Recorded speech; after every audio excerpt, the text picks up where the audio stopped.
Welcome to this calculus tutorial. Today, we are going to explore a special trigonometric limit that appears frequently in derivatives of trigonometric functions. Specifically, we will understand why the limit as x approaches 0 of 1 minus cosine x divided by x equals 0. Before we begin, it is essential to recall the first fundamental trigonometric limit. As you might remember, the limit as x approaches 0 of sine x divided by x is equal to 1. We will use this established fact as a key tool in our proof today. Here is our objective. We want to evaluate the limit as x approaches 0 of the fraction 1 minus cosine x over x. At first glance, the answer isn't obvious. Does it blow up to infinity? Does it settle at a specific number? Let's investigate. The first step in evaluating any limit is usually direct substitution. If we plug in 0 for x, the numerator becomes 1 minus cosine of 0, which is 1 minus 1, or 0. The denominator is also 0. This gives us the indeterminate form 0 over 0. This tells us we need to do more work. Let's look at the graph of the function to build some intuition. The red curve represents our function. Notice that as x gets closer and closer to the center, which represents 0, the height of the graph approaches 0. The graph passes right through the origin, suggesting our limit should indeed be 0.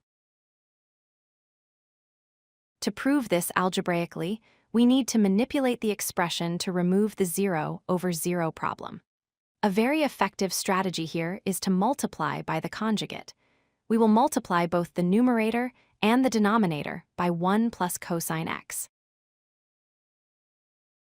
Let's perform the multiplication. We take our original fraction and multiply it by 1 plus cosine x over 1 plus cosine x in the numerator.